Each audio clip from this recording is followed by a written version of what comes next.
chilling tales for dark nights.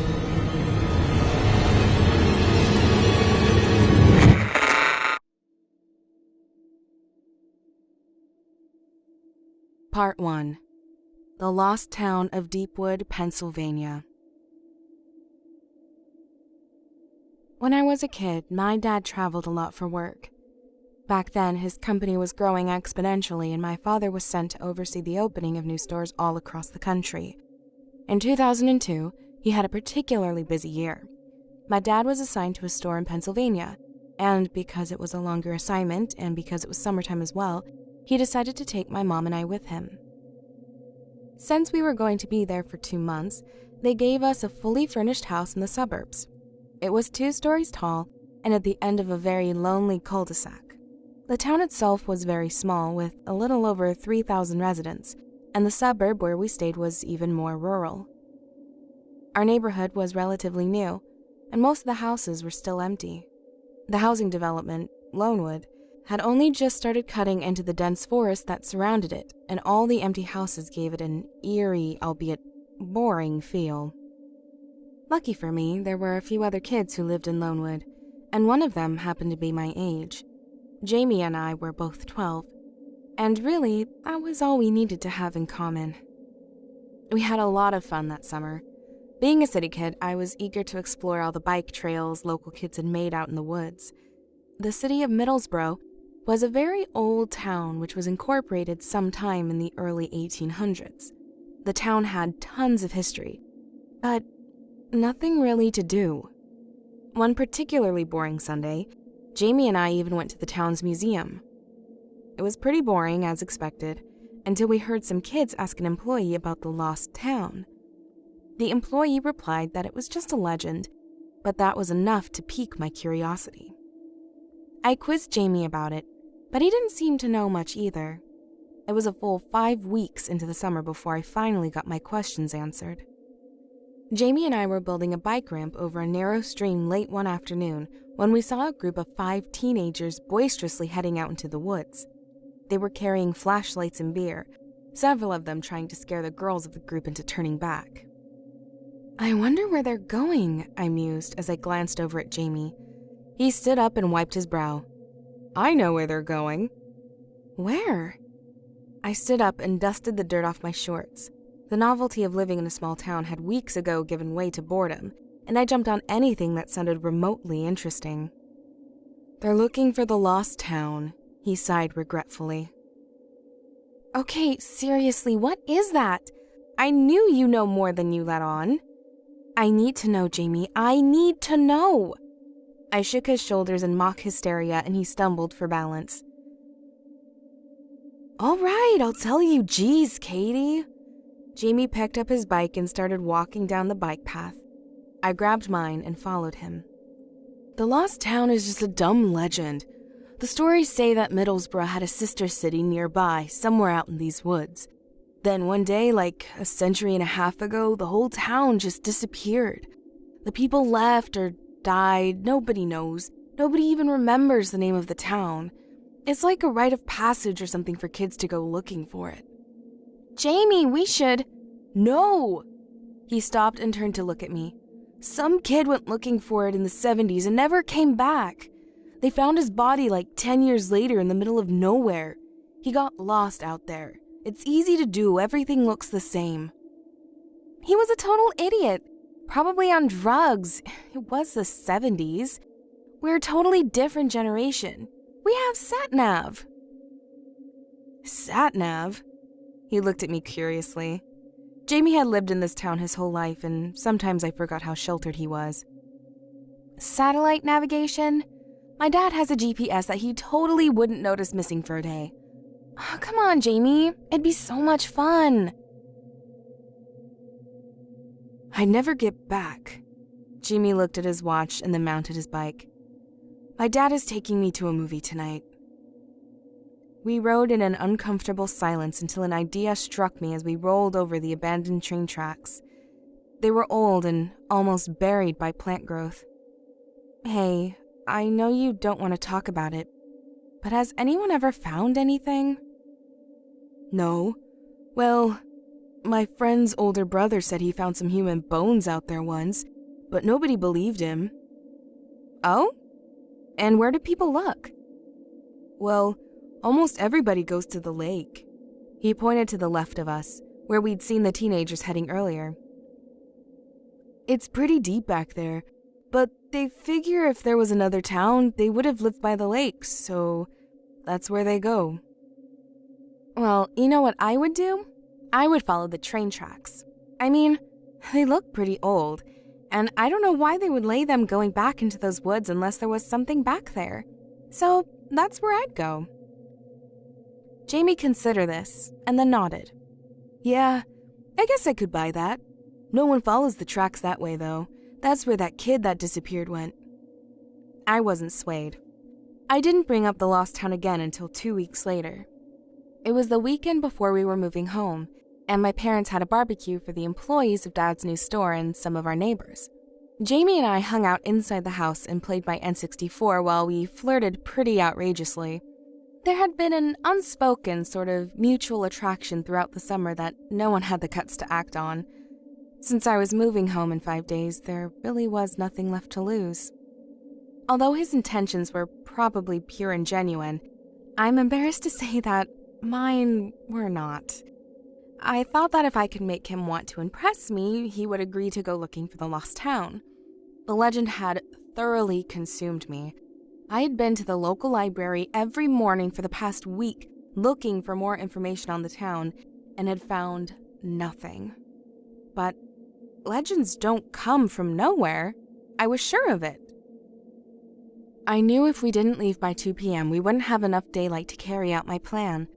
I already had a backpack packed with water, a flashlight, a camera, and a can of red spray paint. I figured if we left the tracks, we would need a way to find our way back to them. I thought I was so clever. Nothing in that backpack made a damn bit of difference in the end. I was a fool. I set my controller down and turned to look at Jamie. So, do you want to go out to the woods one last time? I raised my eyebrow and smiled at him. Yeah, he said excitedly, and he jumped off the couch. Then, embarrassed, he cast his eyes down at the floor. Yeah, if you want to, that's cool. Cool, let's go! I grabbed his hand and ran out the front door, grabbing my strategically placed backpack on the way. Jamie didn't even notice it. He was walking faster than I was. When we had gotten a decent way into the trees, Jamie turned around and looked briefly at my face before casting his eyes to the ground. He rubbed the back of his neck. I've actually, wanted to kiss you all summer. I was stunned into silence, absolutely dumbfounded that Jamie had the guts to say anything like this. I knew I needed to fill the awkward silence left in its wake, so I did the only thing I could think of. I leaned in and kissed him. It was the awkward first kiss of two 12-year-olds, but it made me feel warm and sent a flight of butterflies swirling into my stomach. So I actually really did like Jamie. How about that? I let him go, and his face was the same shade of red that I imagined mine was. He quickly changed the subject to how long he'd wanted to ask me out, but that he didn't think I'd liked him back. We walked for a while, carrying on this conversation, him oblivious to his surroundings, me subtly leading the way. It took him stumbling over the tracks to break off his monologue and finally notice the backpack. He looked at me like I'd punched him in the face. You can't be serious. Jamie, I know, but look, this is the last time I'm going to see you in a really long time, and I want to remember today. We will only be out for 2 hours max. We'll be back before they even realize we're gone. Jamie stared at the tracks for a minute and seemed to be considering it all. I held my breath until he finally let out a deep sigh. Okay. Oh my god, Jamie, He held up his finger, cutting me off. But we follow the tracks the entire time, and we turn around after an hour. Okay. I was so excited that I hugged him. It would be the first and last time I ever did. As we walked, we talked about all sorts of mundane things, stopping only to make sure we were still on the tracks. It felt like we had only been walking for 45 minutes, but when Jamie checked his watch, it had been 3 hours. That's weird. It hasn't been 3 hours. It says it's 5 o'clock. He trailed off. I swear, we left just after 2. It can't be 5. Dude, your watch is busted. I gave him a playful shove.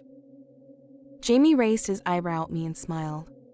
Even so, we should probably turn around. He wasn't wrong. The sun was setting. The shadows were long, and looking around, I wondered if it really was 5 o'clock. But I wasn't ready to give up just yet. As we'd been walking, I'd noticed something taking shape off of our right. A large mass, maybe a quarter-mile away. It was denser than the area around it and seemed to have clean, man-made lines. Jamie, look! He turned. Yeah, I was hoping you hadn't noticed it. It's a long way off, though. We would never find the tracks again. Yes, we would. Check it out. I triumphantly pulled the spray paint out of my backpack. It's for the trees. He took the can and shook it, then made an experimental X on a nearby tree. Okay, but I get to do the spraying. I didn't argue. The closer we got to the mass, the more it took shape. First, we could tell it was a building. Then, we could tell it was a church. By the time we got to the front door, we were looking at a very old and dilapidated chapel. Remembering my camera, I took a picture of the wooden plaque over the door. Whatever had been written on it had long ago worn away. We walked around the church in awe. The building was small, maybe 500 square feet. The windows were, surprisingly, all intact, but were so caked with dirt and grime that we couldn't see anything inside. How do we get in? I asked quietly. I don't know, but we're going to figure it out. Wait until my brother hears about this. Holy shit, look at this place! His excitement was contagious. The front door had a pull handle, but try as we might, we couldn't seem to open the door. Do you think it's locked? I asked as I watched Jamie struggle with it. Yeah, maybe. It must be. There was a door around back, though. The door at the back was a lot more sympathetic and let us in with relative ease. We were standing in a small room with an old wooden desk attached to a wall. There was a small fireplace and old portraits hung up around the tiny office. The people in the pictures were all standing in front of the same maroon background and looking down at us disapprovingly. Books were scattered everywhere, most in a language I'd never seen before. The floor was covered in dirt, and a pair of old shoes were laying haphazardly in one corner. Whoa, I said in awe. Yeah, whoa. I looked over at Jamie, who had a huge smile on his face. He was holding up a cross and a piece of paper. What is it? I walked over to see. It's a list of names. There's like 60 people on this list. Maybe a town census? Let me see. I pulled my flashlight out of my backpack and shined it on the parchment. Deepwood. Do you think that's the name of the town? All these names are crossed out. All except this one. I pointed to a name at the very bottom. Maybe it was the plague. You think it's a list of the dead? Jamie shrugged. Makes as much sense as anything else. I walked over to the desk and leaned against it. Why do you think they left? Look. There's a jacket or something on that chair, and shoes over there. The town pastor, whatever, he just took off and left everything like this? Or died, said Jamie as he folded the paper and put it into the backpack. Yeah, died. Either way, it must have been creepy as hell to be alone in here. I stared at one of the portraits for several long seconds. The young woman painted there seemed to be staring down at me with a very accusatory look. It made me incredibly uncomfortable. I was so absorbed in the paintings that I didn't notice the slow creaking from overhead until the ceiling cracked loudly as it started to cave in. I screamed and covered my head, but the next thing I knew, I was lying on my back over the threshold of a door, Jamie on top of me, protecting his head. Thanks, I mumbled as I gently pushed Jamie off of me. Don't mention it. Jamie climbed to his feet and brushed himself off. I glanced behind him at the office, which was now filled floor to ceiling with decaying debris. Jamie, that was our way out. That's okay. We can unlock the front door now that we're inside, or break one of the windows. If the back of the office was unsettling, the chapel was downright disturbing. Even though the grimy windows allowed very little sunlight in, I could make out 8 rows of pews lining the narrow aisle and a tall podium at the front of the chapel. Jamie and I stumbled around the small nave, breaking windows on either side with pieces of wood we had found. The sun was still setting, and I wondered how much of a difference the muted light would make. When I broke the last window on my side, I turned back around to survey the chapel, disappointed that the lighting wasn't much better. The room itself seemed to repel light. The wooden pews were completely rotted. In fact, the wood we had used to break the windows of the church were leg stands from the front row. The narrow aisle in between the rows of pews was littered with leaves and rotting wood. But that was nothing compared to what sat upon the altar. It wasn't a podium, as I had thought earlier. It was a statue of the crucifixion, but unlike any I had ever seen before. The paint had been worn away on every part of the statue, except the blood of the crucifixion wounds, which stood bright and realistic and seemed to be oozing before our very eyes. The only other surface left untouched by the decay of time was the face of Jesus. The details of his face were still so incredibly minute and perfect, and he had the same accusing eyes as the portraits in the pastor's office. He seemed to be staring directly at me, and I could tell Jamie felt the same, though he was across the room from me. The statue's stare awarded me an edge of panic, and I suddenly realized that we needed to leave. We weren't wanted here. I had the sudden feeling that we were trespassing on some sort of hallowed ground. We had found the church. We had documents proving we had been here, and now it was time to go. I turned to Jamie to tell him so, and could immediately tell that he did not share my feelings.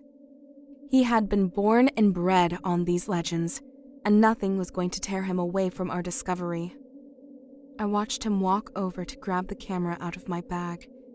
He took pictures of everything he deemed interesting, including the crucifixion statue, much to my unease. I gave him several minutes before I said something. "Jamie, I think we need to leave," I said in a low voice. Jamie stopped and looked up, seeming to remember I was there. Are you kidding? This is what you came for. We have to bring home evidence of all of it. It's going to be dark in half an hour. It's already hard to see in here. Duh, that's why I'm using a flash. Hey, can you get a picture of me next to this creepy Jesus thing? I guess. I mumbled as I took the camera from him. I didn't even want to look at it, much less photograph it. But if it would help me get him out of here, I was going to stomach it. Jamie wrapped his arm around it just as I snapped the picture. Don't touch it! Oh, crap, why did you touch it? Oh, there's something off about that thing. Jamie, can we freaking go now? Yeah, fine. Jamie walked over and picked up the backpack as I headed toward the front door. I noticed there was no lock on it. I pushed against the door as hard as I could. It didn't budge. My heart sank. There wasn't even a handle or a knob. It was just a solid piece of wood with strange markings on it. Symbols I had never seen before. "Jamie, the door is stuck," I said as I turned around to see him testing a piece of the floor with his foot. What are you doing? I asked, hearing the edge of panic in my voice. He was still at the front of the chapel, a foot from the Jesus statue, hopping back and forth from one part of the floor to another. The statue's eyes seemed to be only on him now. There's something under here. See? I heard the floorboard creak under his left foot as he put weight on it. Jamie, don't! No, it's like under the dirt right here. The floor is hollow. He kneeled down and started digging through the thin layer of dirt. It's like a trap door or something. And it was indeed a trap door. By the time I had walked the length of the pews, Jamie already had the edges dug halfway out. Let's just leave it and your brother and his friends can come back and see what it is. Please, Jamie, I want to go. There was something wrong with this place. Terribly wrong. And the thought of spending one more minute here had me on the precipice of a panic attack, something I hadn't experienced in over a year. I sat down against the front pew and put my head down. I heard a roaring in my ears and my breathing grew labored. I had to leave here, even without Jamie. I rocked back and forth for a few minutes as I tried to calm myself down. I would climb out a window and run. In any direction, it didn't matter. There's something here, under the church. Jamie's voice sounded a million miles away. By the time I pulled myself together enough to lift my head, Jamie was knelt next to me. I didn't know you were claustrophobic. At least, that's what I think Jamie said. I better remember the horrors I felt as I stared at the hole in the floor. Jamie had opened the trap door. 2 minutes, Jamie said as he stood up. We go down, we take a couple pictures of whatever's down there, and we come right back up and leave. Just 2 minutes, Katie, that's all I'm asking. I wanted to say no. I intended to. But I felt myself slowly nodding as Jamie pulled me to my feet. To this day, I don't understand why I agreed. But I suppose that it's better that what happened down there didn't happen to Jamie alone. We're going to come back with the story of a lifetime. What if there's valuable stuff down there or something? Old shit is always worth money. Oh, we could be rich. So rich that your family could stay here. You could buy the house you're living in and come to school with me in September. I managed a small smile. Of all the things someone could think to buy with wealth, Jamie's first thought was to keep me here with him. And he was right. There could be anything down there, and almost all old stuff was valuable. I took a deep breath. Okay, 2 minutes, I agreed. As we leaned over the trapdoor and peered down, the first thing we noticed was an intense heat emanating upwards from the hole. The second was the strangely out-of-place spiral staircase leading into the depths below. Jamie rolled the flashlight over to me with his foot, and I picked it up as he pulled his lighter out of his pocket. Ladies first, he smirked at me. I stared at him slack-jawed. No way! You found this door, you go first. Between the black staircase and the heat, I feel like we're descending directly into hell. I am not going first. I crossed my arms and glared at him to reinforce my point. Jamie simply shrugged and stepped onto the staircase. I took several deep breaths as I watched his head disappear into the darkness below. I almost didn't follow him. I was still deciding when he yelled at me to shine the flashlight down the stairs so he could see. I started down the stairs after him. They went down much farther than I thought, and it became warmer and warmer the further down we went. When we finally reached the bottom, I was holding back what threatened to be a massive anxiety attack. We were farther beneath the church than I thought we'd be, and it was hot, muggy, and difficult to breathe. Hoping to get this over with as fast as possible, I swung the flashlight around the chamber, hoping to reveal its hidden treasure. What I saw there, I can never describe, though I have tried many times. The room was entirely empty, save two things. One was a desk in the corner, much like the one in the pastor's office. The second was another statue. This one was roughly 12 feet tall and remains to this day the most terrifying thing I've ever seen. To put it mildly, it was some sort of demon. It towered over us, and as such, I could only see the bottom of its jaw from where I was. It was looking directly ahead of it, at the staircase we had just descended. Its tail was long and swept around the entire room. There wasn't a lot of room to move. It had claws, like any modern depiction of a demon, and as I moved around the chamber to view its profile, I noticed it had horns as well. Neither Jamie nor I spoke as we shuffled around the room, our backs to the wall as far away from the demon as physically possible. I stepped carefully over its tail as I made my way to its back and came around to the other side of the statue. I couldn't take my eyes from it. I couldn't trust it. If the statue upstairs seemed to bleed, what could this one do? As I eyed the talons on the gigantic stone feet, Jamie broke the silence. Can you believe this shit? His voice was coming from the other side of the room. I searched the darkness for the weak glow of his lighter and was relieved to see it moving towards me. I turned my flashlight upward to shine it on the side of the demon's head. The horns had to be at least a foot tall. As I brought it down to see where Jamie was, I hit my arm on something hard. Ow, my head! Jamie squeaked as my flashlight fell to the ground and rolled under the desk. God damn it, Jamie! I whispered in a panic. I dropped to my knees and felt around under the desk, searching for the flashlight. What? It's not my fault you cracked me on the head.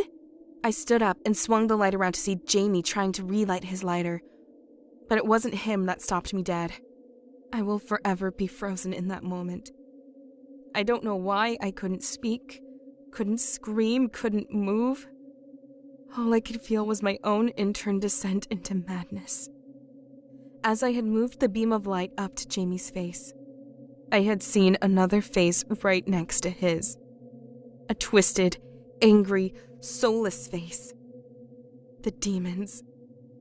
The statue had bent down and turned to the side, its head mere inches from Jamie's, and it was staring at me. I cannot describe its face, and I'm not sure my mind will ever let me remember it in detail. It shook me to my core in a literal sense. My body was having a dark, violent, visceral reaction to this impossibility. Jamie finally noticed the flashlight shaking in my hand and turned to see what I was looking at. It wasn't until he started screaming that I was shaken from my paralysis. I dropped the flashlight, Jamie dropped everything else, and we ran. We took the stairs 2 and 3 at a time, Jamie pushing me up ahead of him. Halfway up, I slipped, and we both went tumbling down halfway to the bottom. In that horrible moment, we heard the grinding of stone against stone, and we knew the statue was moving. Jamie screamed, but I was mute, too horrified to make a sound. We got up and kept climbing, never taking our eyes off the small, dying light above us. Our only salvation now. We were almost to the top when I first heard it on the stairs. It was so large and heavy that the entire staircase shook with the impact. Terrified that the stairs would come crashing down and we would be left alone with it below, we jumped the last 3 steps. Jamie pushed me up out of the opening. He climbed out after me and tried to slam the trapdoor shut, but it was somehow stuck. We could hear a deafening thunder on the staircase as the statue slowly climbed the steps. I helped Jamie try to push the trapdoor closed and for the first time noticed the symbols on the bottom of the wood, the same as those on the front door. Before I could begin to comprehend this, I noticed the demon first penetrate the shaft of light on the staircase below. It was coming. Jamie saw it too, and pulled me to a standing position while pointing at the front door. We both ran at it as hard as we could, but when we hit it, it didn't budge. We tried again, but it was unsympathetic. Katie, the windows! We ran to the closest one and tried to climb up the wall to get out, but the windows were too high. The thunder from below was getting louder, closer. It was more than halfway up the stairs. We tried to climb on the rotting pews to reach the windows, but they crumbled under our weight. "I'll push you out! Give me your foot!" Jamie yelled over the sound of bellowing from below. I shook my head. I wanted to, but I couldn't leave him. I couldn't leave Jamie to face that thing alone. We both looked over at the door again. Our only chance was to keep trying to break it down. We stumbled back into the aisle and ran at the front door with everything we had. I thought I felt it move. We backed up even further and ran at it again. This time, the impact knocked me backwards into the aisle, and Jamie barely stayed on his feet.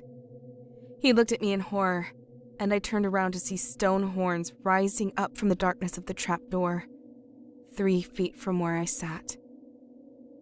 We were going to die here.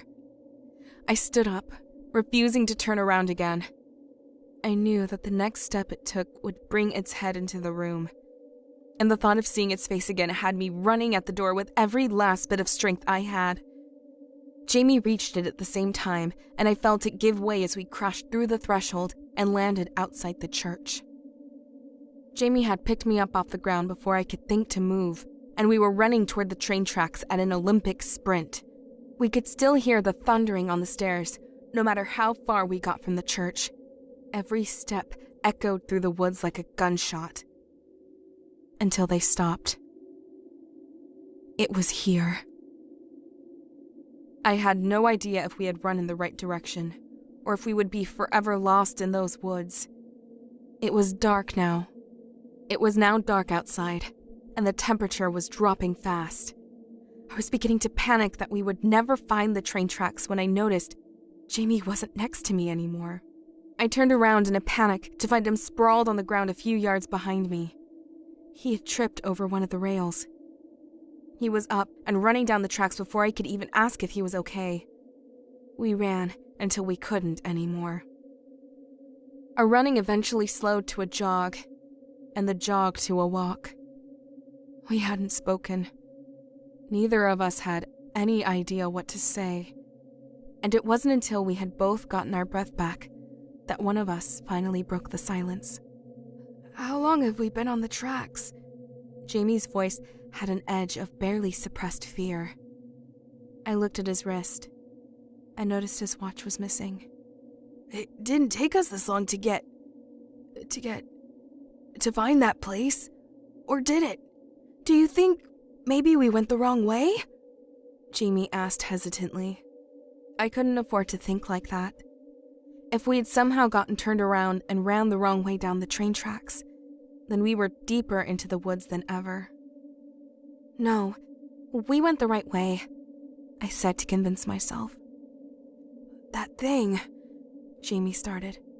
"I thought it was a statue, but maybe it was some crazy undiscovered giant reptile that was hibernating, and we woke it up." So we were going to delude ourselves into thinking that there was a scientific explanation for this. I understood why, but I just couldn't accept it. "Yeah," I said slowly. Did you see the weird writing on the front door? It was on the trapdoor too. Do you think it was keeping it down there? Because, Jamie, all those doors are open now." "Well, if it was an animal, words mean nothing to it anyway." "Yeah, if..." I trailed off, hoping he would challenge my implication. He didn't. I could tell this was something Jamie's mind wouldn't accept. But he hadn't seen its face. Not like I had. It was no animal. It was made of stone. It was something sinister and anciently evil. And it had seen me.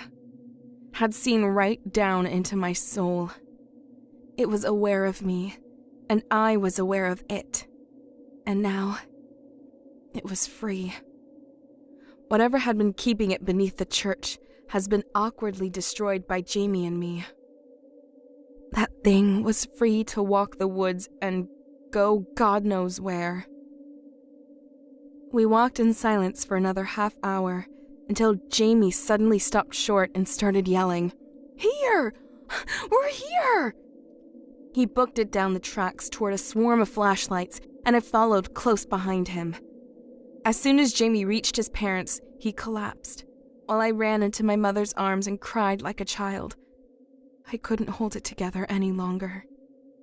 The police report says we were found at 4 a.m. By our sense of time, about 3 hours after the sun had set. We had spent less than an hour in the chapel, and yet we seemed to have lost 10 hours there. We never told anyone where we had actually been, or that we had found the lost city of Deepwood. We simply said we went for a walk to the lake and got lost in the woods. My family left Middlesbrough the following Monday, 2 days ahead of schedule. My father had another store to open, and there was really no reason to wait. Jamie didn't come to say goodbye to me, and after we left Middlesbrough, I never saw him again. I kept a copy of the police report to remember him. Over the following year, Middlesbrough slowly disappeared. At first, I could just feel the memory fading unnaturally from my mind. My parents couldn't remember that we had ever been there, which scared me more than anything else. I taped the police report to the ceiling over my bed so that Jamie would be the first and last thing I thought about every day. Then, the Middlesbrough City website disappeared, as did that of the local paper and the town's 2 public schools. The store my dad helped open in 2002 also disappeared from the company's website. After that, I could never find any mention of Middlesbrough anywhere online ever again. Over the years, I searched public records for Jamie's full name and found nothing. I hired someone to illegally search private records, and he came up empty too. In the end, the only proof that Jamie ever existed at all was the police report with his name on it. And then nothing was left. One day, the paper I had taped to my ceiling for so many years was blank. I remember what it was, and what it looked like before. But now it's just an old, weathered piece of blank paper. All that remains of Middlesbrough and the people who live there are my memories. And this is why I'm writing this story down and uploading it to the internet. Once it's on the internet, it can never die, right? Or perhaps one day it will just disappear, and you won't remember ever seeing it, and I won't remember ever writing it. And I can only hope that this ended with Middlesbrough. If it has moved on to other towns, who would know? Who would even remember? I wish I had answers. But all I have are questions. Part 2. Return to Deepwood. Harrisburg is an antiquated yet charming Pennsylvania town on the Susquehanna River with roots reaching back into the 18th century. At least, that's what the tourism brochure read. I'd really have to take their word for it. I had researched a lot of Pennsylvania townships in the last year, but this wasn't one of them. I handed the brochure back to the tall, red-faced girl behind the hotel desk. She sniffed loudly as she took it, and unceremoniously slid my credit card back across the counter at me. "Thanks," I muttered.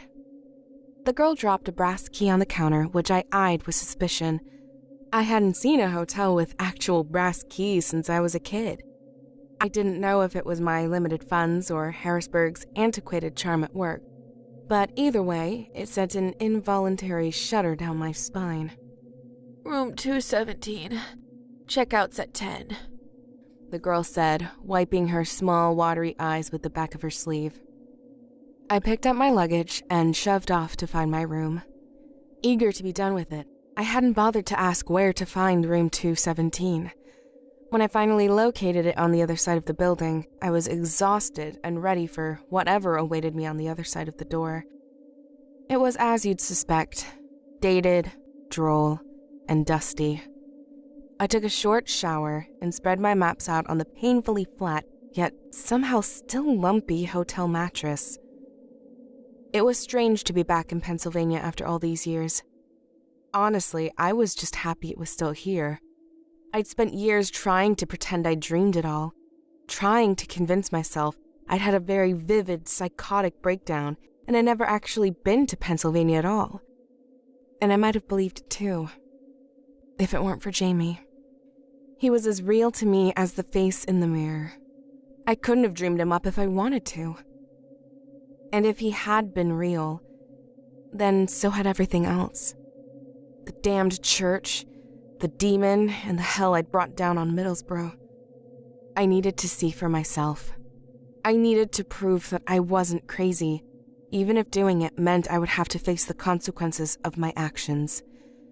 The death. I stared at my notes and topographical maps until my vision began to blur.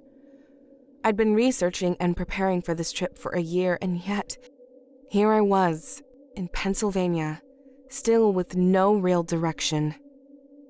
It had been 13 years since I'd stepped foot in the state, and only for one of them had I considered coming back.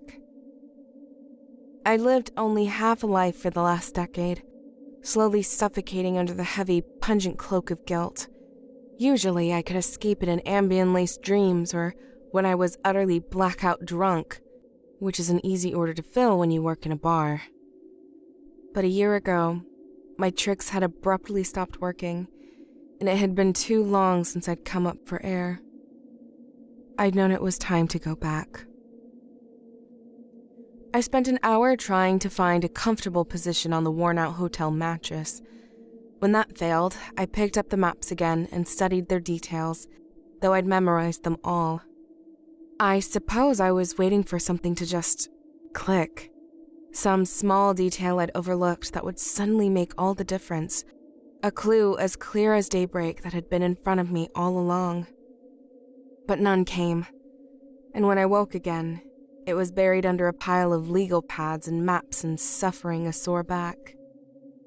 I showered again, not trusting the comforter, and reluctantly drank the motor oil that passed for breakfast blend coffee. I packed up my research, checked out of the hotel, and sat in my car watching the sun slowly brighten the populated downtown area. At least the creature hadn't made its way here. This city had a population of around 50,000. But how many other cities with similar populations were gone because of me? It wasn't something I wanted an answer to.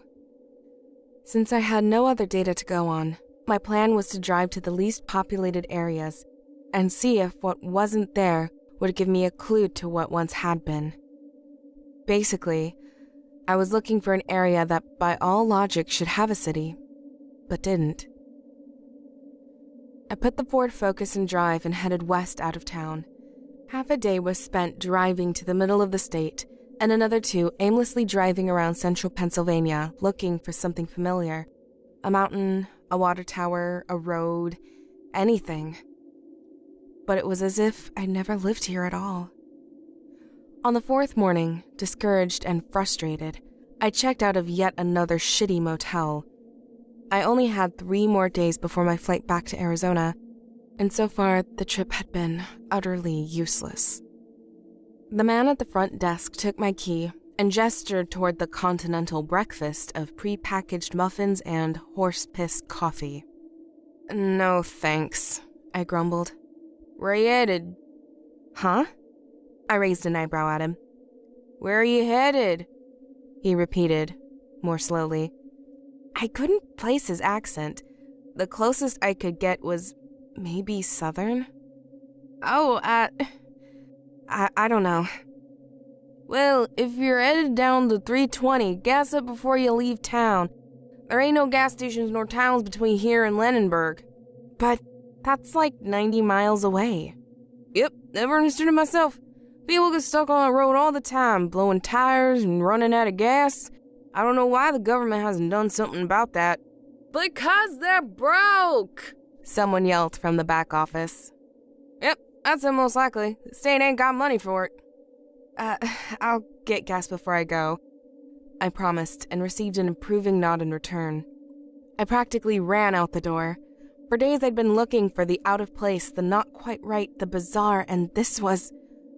well, it was odd at least, and it was all I had. I gassed up before I left town and followed the signs to the 320. As promised, it was nothing but dark asphalt for miles. No exits, rest stops, signs, or even mile markers. This was it. It just had to be.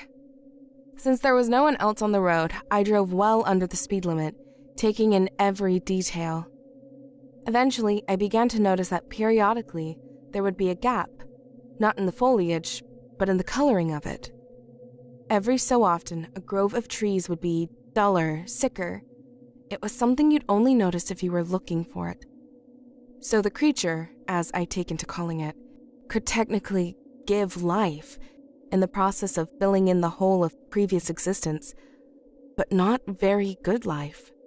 The fauna in these spots was weaker and bore dull, almost muted coloring. I continued noting these spots until I couldn't count them anymore. These had likely been cities or homes of people with lives, families, futures, all taken from them because of me. I felt the panic begin to claim the edges of my vision and quickly popped a Xanax. My panic attacks had become unbearable after Middlesbrough. I suffered from them still. The edges of my vision got hazy and I was able to relax a fraction. At some point, I processed the presence of the dilapidated railroad tracks running parallel to the road. I noticed them early on, but my mind had hidden the significance of this until now. They may not have been the tracks, but to me, it was a sign that I was on the right track, so to speak. I was close. I had to be. And if Lannenberg was still there, that meant the creature hadn't made it that far yet. I somehow knew, like I knew that I'd once lived somewhere off this road, that the creature had been moving north. But it hadn't claimed Lannenberg yet. Why? Was it satiated? Had it left the area? Or was it just slow moving? Whatever the answer, I felt I learned it in Lannenberg. As I reached the outskirts of the city, I saw my first road sign since I'd merged onto the 320. Lannenberg, next 17 exits. I decided to take the exit that would get me into the heart of downtown Lannenberg, if there was one. I hadn't researched the city of Lannenberg either, thinking it was too far north to matter, and yet, here I was. The downtown area began to take shape off my right like the damned church had in the woods so long ago. But I didn't need spray paint to find my way anymore. I exited the highway and drove around the cityscape until I found a centrally located hotel that I could afford. I parked and heaved my bags out of the car, hoping they had vacancy. They did. I was told by the overly flirty college senior behind the front desk, slinging his guitar behind his back. "Do you have Wi-Fi?" I asked as he handed me the keycard. "We do, but there's a $10 a day charge for the password." Damn. I was on an extremely tight budget. "But I can give it to you for free if..." He let his voice trail off suggestively. "If what?" I raised a skeptical eyebrow at him. "If you let me write a song about you." He wrote my credit card receipt so he could read it. "Caitlin." I sighed. Okay, yeah, fine. At this point, there wasn't much I'd say no to. I was going on 4 days of restless sleep. He eagerly gave me the password and I retired to my room, first floor, thankfully. I took out my shitty laptop, connected to the hotel's equally shitty Wi-Fi, and pulled up the Wikipedia page for Lannenberg. It was a larger city for this part of the state, around 55,000 residents, mostly due to the fact that Lannenberg hosted a state university. It was a progressive, young, educated town filled with hipsters and young professionals. Where to even begin? I threw my notes, my phone, and my GPS in my backpack, and decided to start with the front desk of the motel, much to my own dread. The college kid who checked me in was strumming chords on his guitar and softly humming. "Excuse me." He looked up at me and winked. "You're pretty eager, foxy lady, and I like that. But songs take time to write, even for the most talented. Yeah, actually, I was just wondering where I can find the university, I interrupted, suppressing an eye roll. Mama, this whole city is a campus. I mean, where do you want to go? You a new student? I'll show you around. I get off in... No, I'd like to find This had been a horrible mistake. Think of something quick, genius. Admissions office. I need to talk to admissions. Oh, well, that's about half a mile down Rooker Street. That's the one. Running in front of the building. Got it, thanks. He started to say something else, perhaps which way to go down Rooker, but I was already out the door. Not knowing what else to do, and wanting to get as far from the poor kid as possible, I picked a direction and started walking. Even though it was May, I was still freezing. I hadn't been built for the far north, and my blood had thinned out living in Arizona. With my backpack and my age, I probably would have passed for any other college student on campus, if it wasn't for the hoodie I'd pulled tightly around me. I envied them all. Kids just a year or two younger than me going to classes, hanging out with their friends, making stupid yet assuming mistakes. It could have been me, once. But I hadn't grown up like them. Ever since Middlesbrough, I'd struggled with school and life in general. I couldn't focus. I couldn't laugh. I became a sarcastic, guilt-ridden introvert, and I lost all my friends. Then my dad died, and my mom started to look at me differently. I stopped talking about Middlesbrough the day I heard the word hospital whispered to my mother by a psychiatrist. Even though I stopped trying to prove it had all been real, my mother never really saw me as her little girl again.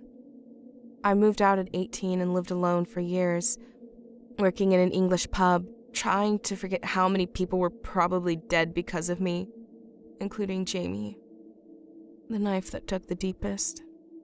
I walked the downtown area all day. I didn't know what I was doing, where I was going, who I should approach, or what I should ask them.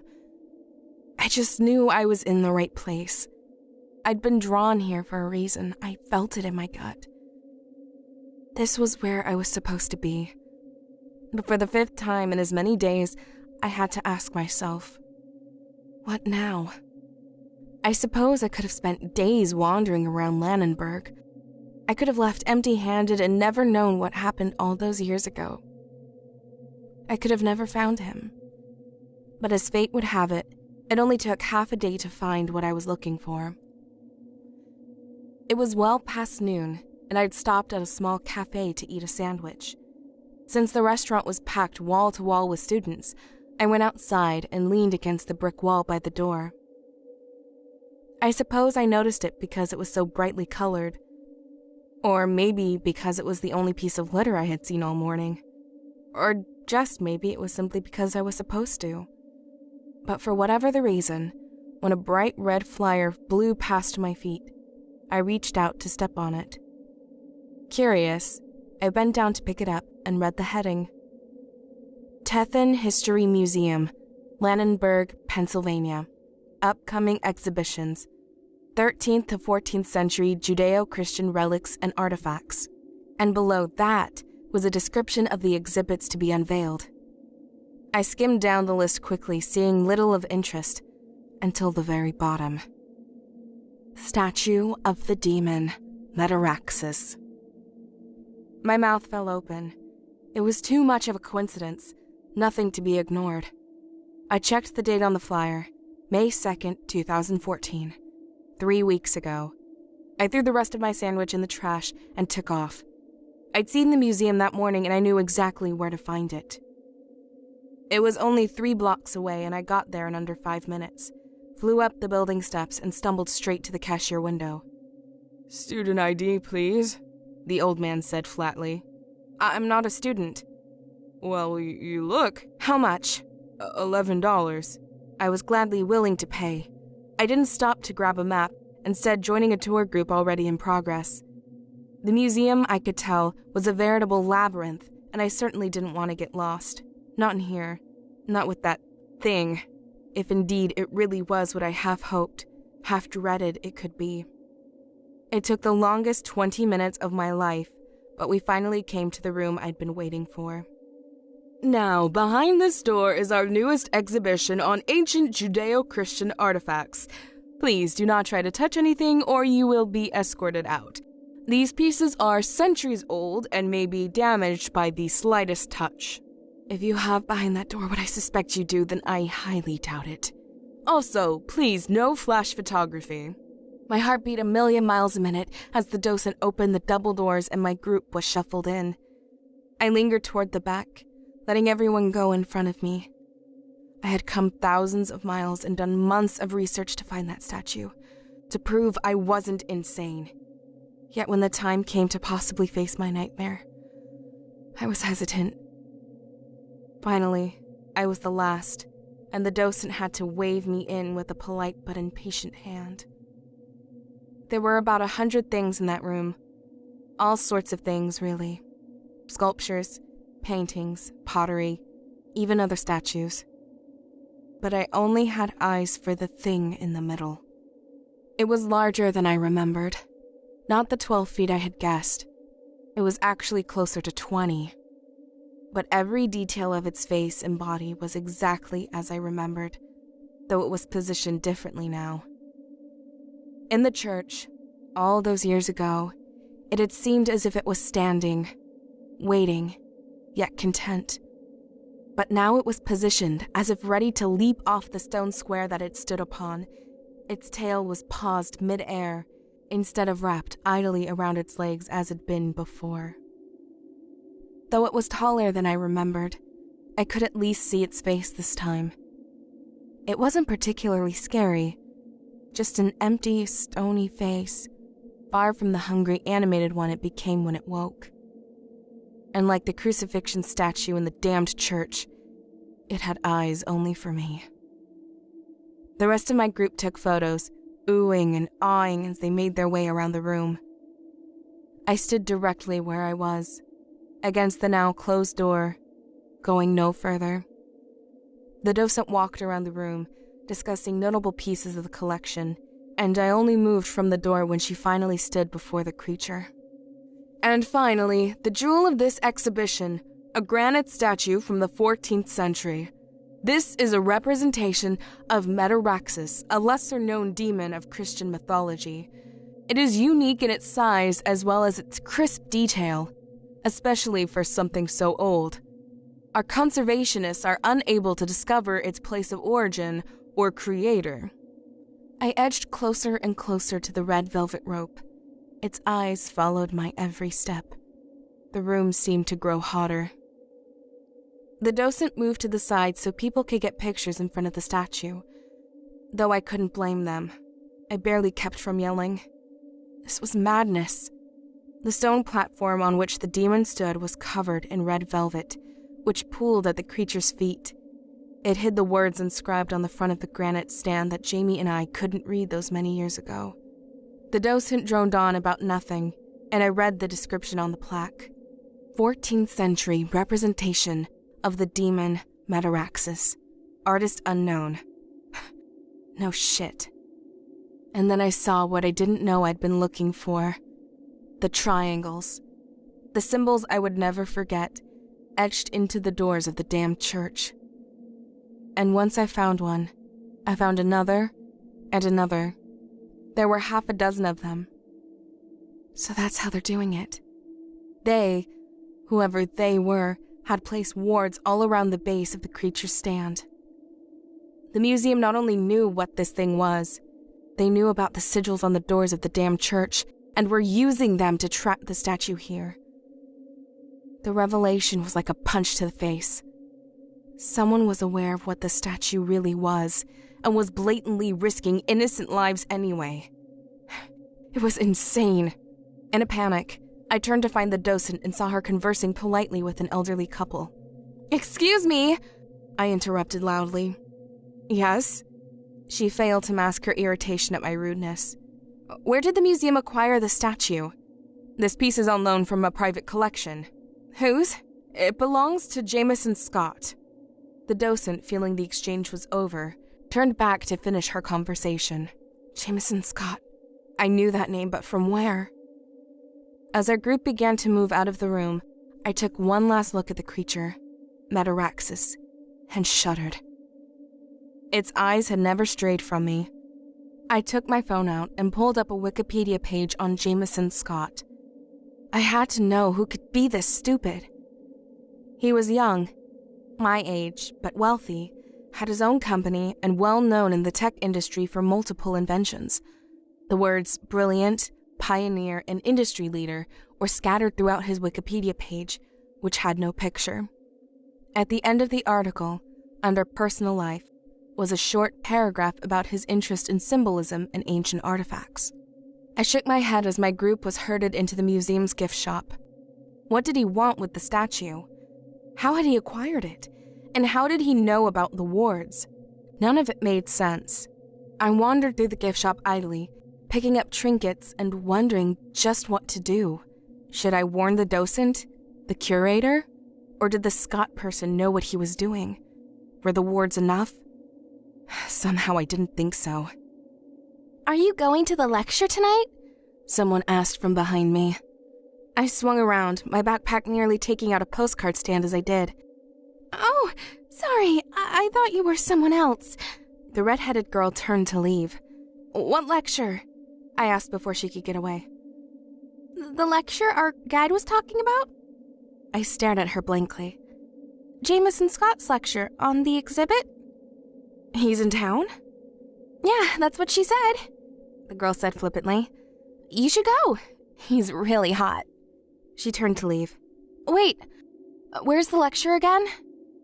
The auditorium in the history building, behind E? She said, as if I should have known.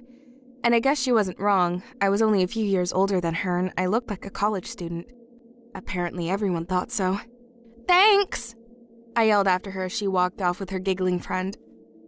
I would definitely be there. I had a few things to say to this guy, and I wasn't leaving Pennsylvania until I did.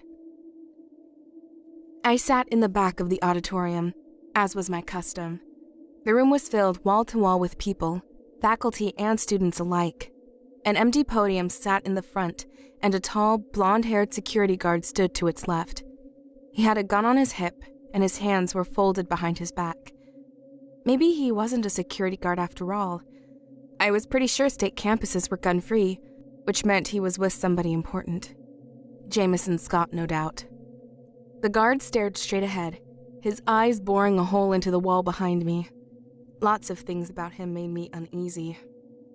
The murmurs and whispers died down a moment later when a thin, attractive man walked purposefully onto the stage. "Good evening," he began. He graced the room with a smile that couldn't fool me. The emotion didn't quite reach his eyes. If anything, he looked like the most stressed out and tired 25-year-old I'd ever seen. "My name is Jameson Scott. I am here to speak to you tonight about a few ancient and interesting items I have collected over the years. I'm sorry, but I will not be answering questions about my company, our newest patents, or my personal charities." Easy, Christian Grey, I rolled my eyes. There were a few disappointed groans from the audience, but Jameson Scott smiled and directed a flirtatious wink at no one in particular. He was an alarmingly charming man. "I have been interested in ancient relics, particularly those of religious significance, for many years, since I was quite young, actually. A somewhat traumatic experience played the catalyst, and I've been studying and collecting ever since. I'll begin with some of my more well-known pieces, and then move on to the more exotic." Scott began his lecture on a bowl from Mesopotamia that was supposed to bestow on the user unnaturally long life, as long as you drink from it only water siphoned from the bottom of the Euphrates River. He spoke extensively about several other equally uninteresting artifacts, before finally coming to the only one I cared about, the statue. "Please study this photo for a minute." Scott clicked to the next slide in his slideshow, and the demon statue appeared against a blood-red background, as imposing and terrifying as it was in real life. A blanket of heavy, uncomfortable air descended on the room as people averted their eyes from the screen and mumbled uncertainly. I didn't take my eyes off of it. "This is the piece I spent most of my life trying to locate. May I introduce to you the demon Metaraxis. He paused for a minute and clicked to the next slide, a Dante-esque depiction of hell. Metaraxus belonged to the second hierarchy of demons, though he is virtually unknown, and this is simply because of his nature. Metaraxus doesn't kill or possess. He doesn't vie for power, bring darkness into the hearts of men, or try to influence innocence. Metaraxus eats. But he eats more than the flesh of man. He eats their homes, their histories, and their souls. If you were to be eaten by Metaraxes, it would be as if you never existed at all. No one would remember you, and now the empty piece of life you had carved out for yourself in the world would fill in as if you were never there. Everything that was you, or would ever be you, is gone.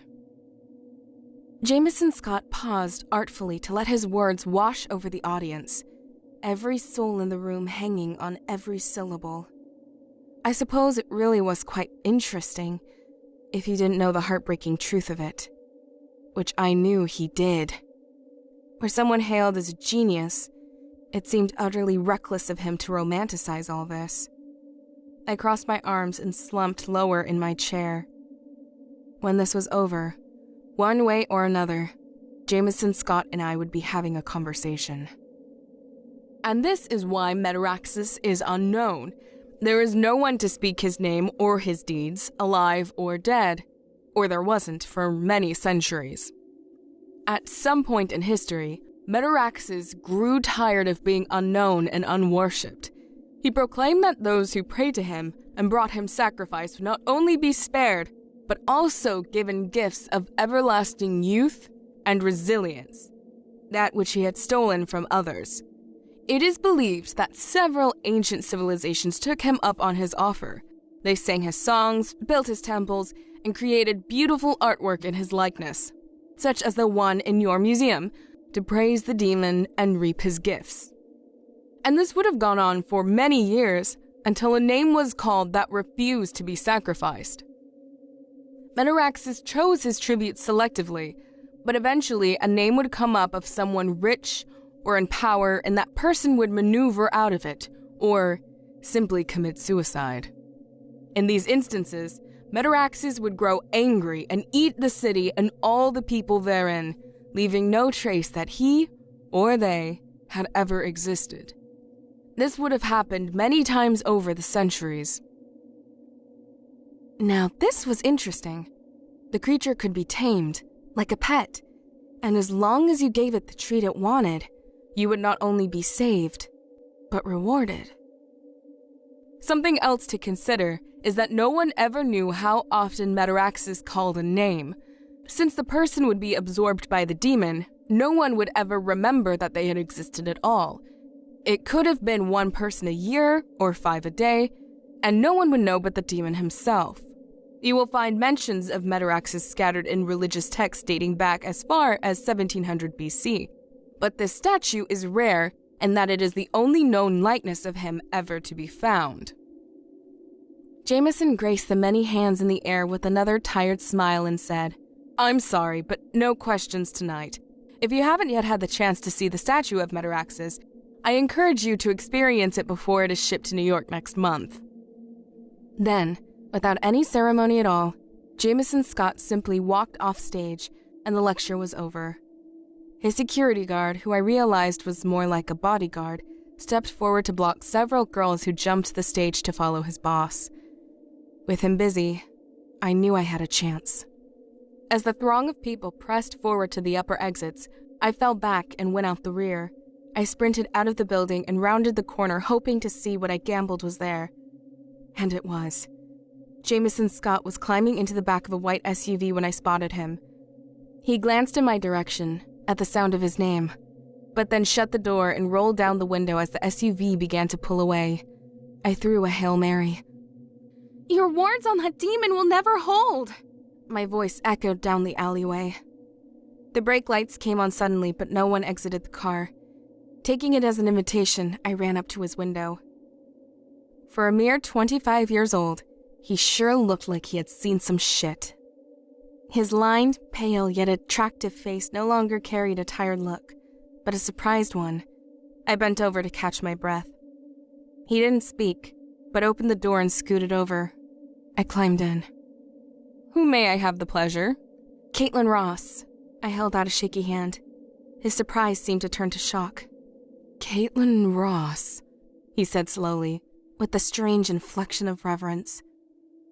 "Yes," I said, exasperated. "I'm Caitlin Ross. And your words? They're bullshit." He didn't even bother to ask how I'd known, which in turn bothered me. He simply tapped the seat in front of him and the driver let go of the brake. "Those words have held for 6 years, Miss Ross. I assure you, they'll hold." "You have no idea what you're dealing with here." "Oh, I assure you, I do." There was a hard, yet sad edge to his voice that suggested personal tragedy. I wondered if I'd misjudged him after all. "My apartment's only a block away. Perhaps we should speak more in my study. This isn't a conversation for anyone to overhear."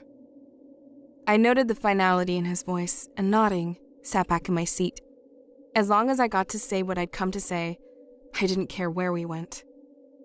We were let off at the corner where several men and his personal detail were already waiting. Scott escorted me into a private entrance and private elevator with only one button marked Penthouse. As soon as the elevator doors opened, one of his men ushered me into his cavernous study, and the door was shut behind me. For whatever reason, Jameson entered from a different door a few minutes later, followed by his head bodyguard who'd been at the lecture. This one didn't like me one bit, barely concealing irritation and shades of panic when he saw me. He was older, clearly over 30, with dark blonde hair and a square jaw. Jameson sat down behind his desk while I continued to stand. He gestured to an empty seat in front of him, but I shook my head. He gave a suit-yourself shrug and turned to his bodyguard, whose eyes continued to bore angry holes through me, as they did everything else he looked at. This was quickly becoming enemy territory. "Scotch for me, Bannock. Anything for you, Caitlin?" No thanks," I mumbled as the guard Bannock raked his hair back from his forehead in exasperation. I assumed at Scott's familiar use of my first name. "I'm no threat to your boss, buddy. If anything, he's a threat to everyone else." I returned his icy glare, never wavering until his lips grew into a thin line, and he curtly nodded to Jameson and left the room. "First," Scott began, "I want to establish—" "Do you have any idea what you're doing?" I asked, suspending all platitudes. Jameson leaned back cautiously in his chair, giving me a casual, go on gesture. "Why would you bring that thing to a populated city? Why would you put it on display for all to see and touch? What sort of arrogance allows you to think that you could control it with a few poorly copied sigils?"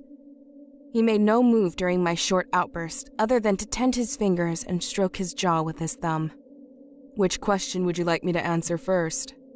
Just then, the one called Bannock opened the door with a little too much force and brought his great lord and master a scotch.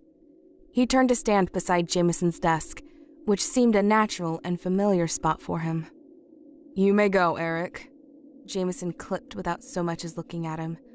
The guard didn't move, and I continued to stare daggers at him. We engaged in our own little personal, silent standoff. He, like the statue, had eyes only for me, and they were filled with rage and fire.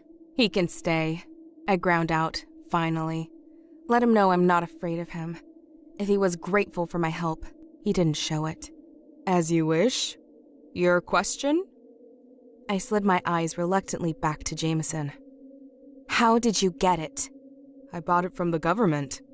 "The government had it?" I asked incredulously. "The state of Pennsylvania. It appeared on government land in the middle of nowhere, according to the surveyor who found it. They shipped it off to PSU, who dated it and appraised it, and then they put it up for auction." "They just sold it to the highest bidder." "Yes, and why not? It's a piece of granite to them, and they needed the money. The state of Pennsylvania is suffering its own financial crisis. Though I suppose that's what happens when, in essence, 20% of the state just stops paying their taxes. It's a curious thing." I winced. He didn't need to elaborate. "Why did you buy it?" I demanded, Because I have a personal history with Metaraxis. He has taken from me. He's taken from me too, but I'm not parading him around in public, risking people's lives, their souls, according to you. If you listened to my lecture, you would know why I do that. I remained silent. Jameson sighed and leaned forward. You're right, Caitlin. The wards won't hold him, not forever, and we don't know what will. The only reason they're holding now is because I'm giving him what he wants. I scoffed. You assume that being exhibited in a museum satisfies the creature's desire for worship? And you're willing to stake people's lives on that? I am. That creature has not moved a millimeter since he came into my care. I've employed teams of symbologists and demonologists to research, test, and advise me on the safest course of action. And for our efforts, the statue has remained dormant.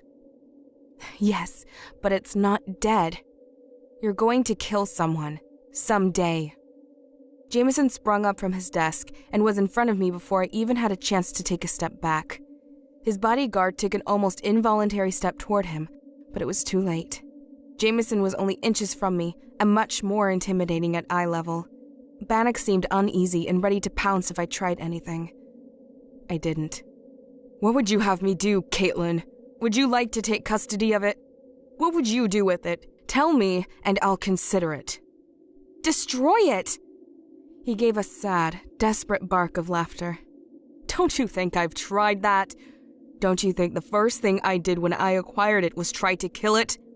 I tried to incinerate it, hit it with a wrecking ball, I even ran it over with a tank. It wouldn't be destroyed by any tools of man, and believe me, Caitlin, I paid dearly for my attempts. Almost everything I love is gone. Then I'd put it back where it came from. If the church was even still there, and if I could find it. No one can do that. He laughed. Who did it kill? Who that you loved? I don't know why I cared so much, but I couldn't let it go. I had to know. Scott took a step back, but held his ground. She. He trailed off. And how did you escape the creature when it came for you? This question hit him physically, like a bullet. He leaned back against the desk, suddenly weaker, defeated, and less imposing. Bannock visibly relaxed, his hand sliding off the handle of the gun I hadn't noticed was still holstered in his belt. That is a story for another time. Fine, but I wasn't backing down. Then why you? Why are you the person who was qualified to own the statue? Because I've seen its face. My fate is bound to it as surely as yours. Jameson Scott rubbed his face in genuine exhaustion. If he hadn't been speaking the truth, then he was a damn good actor. He looked up at me, finally, from hooded eyes that burned with some intense, unnamed emotion. And who did it take from you? Jamie. I had nothing to hide, and I wouldn't disrespect Jamie by hiding the truth. I raised my chin a little higher and crossed my arms.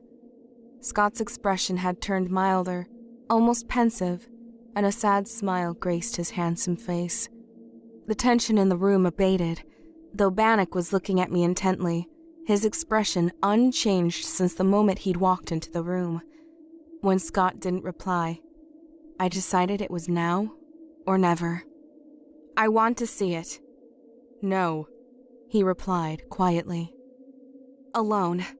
No! This time, both Jameson and Bannock had spoken at the same time. I'd known he wouldn't let me go. He never let me near the statue again. I'd assumed this before I'd even met him, which is why I swiped the museum keycard off his desk as soon as I'd had the opportunity. Why not? I asked him anyway. Because he knows you. And you know he could break the wards if he wanted to. No, he can never get past the wards. They are perfectly drawn and blessed as they should be. But I won't risk your life. Jameson Scott suddenly seemed battle-weary, so much older than his 25 years. Don't even try it, Caitlin. He will take you if you do, and the only one who will ever remember you is me. His plea was multi-layered, intricately woven with threads of both deceit and familiarity. Once again, I was put ill at ease. There was only one more thing I wanted from this room. Who did it take from you and how? Tell me that, and I'll leave Landenberg in the morning and never come back. It was a lie, but I was curious. Jameson's eyes shifted to mine, perhaps to gauge if I meant what I said. He must have believed me because his gaze drifted to the window, and he answered my question. I took her from myself. It was an unsatisfying answer. Now, leave, commanded his bodyguard before I had a chance to reply. Jameson stared at me as I took a step back from the desk. His eyes were again pregnant with an emotion I couldn't name, but it tread a line between longing and insanity. Perhaps desperate desire, perhaps insane desperation, perhaps something in between. I will walk her out. Bannock bit as I made my escape out the door. God, anyone but him. No, I need you here. Andrews will see her out. The door closed behind me, and I heard no more. Andrews turned out to be an older man with a bald head and a white beard. He met me at the elevator and escorted me all the way to the ground floor, saying little. Do you need a ride somewhere? He asked as we stepped out into the street. No, I can walk. He said no more, just turned around and let the private door shut behind him. Nice of him to ask at least. As I walked back to the museum, I had time to wonder just what in the hell I was doing. Why didn't I listen to Scott and just leave? What did I hope to gain by seeing that thing again? Couldn't I just trust that he seemed to have everything under control? Scott had the resources, the money, the people, and most importantly, the motivation. He had lost someone too, after all, someone he loved, though how that had come to pass was not clear. But I knew I had to see it again. Perhaps I could prove to him just how dangerous that thing was, regardless of the precautions he was taking. I needed to convince him to take the statue off display before more people died. It was madness, having it here. He was exposing innocent people to a demon on a reckless gamble. If I could make that statue move just an inch or two, maybe even a turn of its head, it would be on the museum security tapes, and I could prove the thing wasn't truly dormant. I read him as a pragmatic, reasonable man. He would remove the exhibit at once. I trusted that much, didn't I? Once again, I pulled up Jameson Scott's Wikipedia page. All I knew was that he was a pioneer in the tech industry, rich as a Rothschild, and interested in 14th century Judeo-Christian artifacts. It didn't fit. It just didn't. Unless Jameson Scott was telling the truth. But even if he's being honest about his past, Scott was still lying to me about something. Like everything else in the last week, I would have to trust my gut. I arrived at the museum and walked around the giant building looking for the gift shop. At that moment, I knew two things. The statue's room was next to the gift shop, and museums usually had nighttime security. I slid Jameson's card through the reader next to the door, and a light flashed green while the door emitted a soft click. I pushed it open and peered into the empty gift shop. Dim overhead lights gave the room an eerie and foreboding glow. The room reminded me of another room from over 10 years ago. A nave, darkened by dirty windows and a muted setting sun. I was younger then, more innocent, and I'd had Jamie then. What I wouldn't give to have him with me now. What would he say? Would he trust Scott? Would he attempt to stir the creature for the greater good? Or would he say I was stupid for risking my life? Jameson was convinced the wards would hold. Would Jamie have been too? Whatever happened, I hope I didn't fail him.